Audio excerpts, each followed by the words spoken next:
Hello again, it's the Peak team. To get us back in focus, let's review our last video. Remember, working in teams is a great way to get buy-in. It is also a great way to begin to empower our staff and give team members a sense of responsibility and ownership of issues. It gives team members opportunities to be involved in problem solving and decision making. This is also an opportunity for you to discover skills and talents in others you may have been unaware of. You will be surprised by what you see happen in these groups. Remember, the best answers will come from teams after considering ideas from many points of view. So let's talk about decision making in teams. As teams become involved in the changes you will make, they will also become involved in decisions.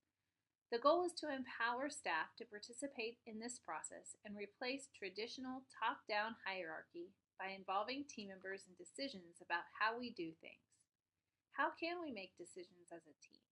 We could vote, but it is better to work more to find common ground and agreed upon purposes and values.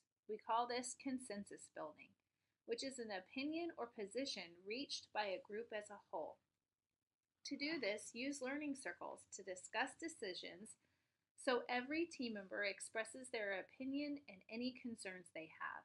If everyone agrees, great, you have consensus. If concerns were raised, work through them as a group. Work to understand the issue or concern. Are there real issues or did everyone have all the facts? Resolve the issues. Are there options or possible solutions to the concerns? For instance, someone may bring up a concern over an idea being compliant with regulations.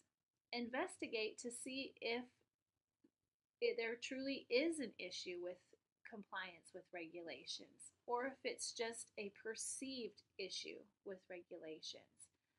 Once you've investigated and have the facts, bring it back to the group. Maybe there are some particular things that need to be addressed in relation to the regulations, and maybe there are no issues at all. It's just a perceived regulatory barrier.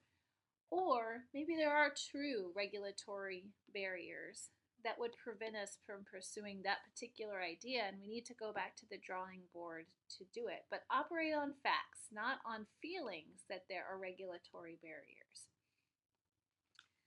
Here's another example. Maybe you're working towards the goal of direct caregivers being involved in care plan meetings, and a CNA expresses concern for how her work will be covered when she attends the care plan. The scheduling person says, "All designated on the schedule," but the CNA is still concerned. She states that this solution still does not identify someone to do her work when she is at the care plan. She's worried about the residents and having their needs met. This is great problem-solving work. This is a legitimate issue that now we need to work further. We haven't reached consensus yet. So this then leads the group to work through coverage during care plan meetings by working through specific coverage details and budget implications. And getting to that ultimate solution, leadership staff even stepped up to help with coverage to defray some of the budgetary implications.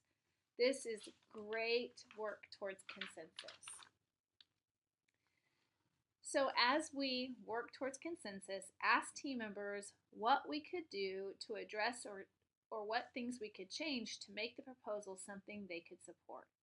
Continue to work through the concerns, always focusing on the mission and purpose of the group. Continue to discuss and work through the issues until you reach that consensus. So this is building consensus as teams and working through decisions as teams.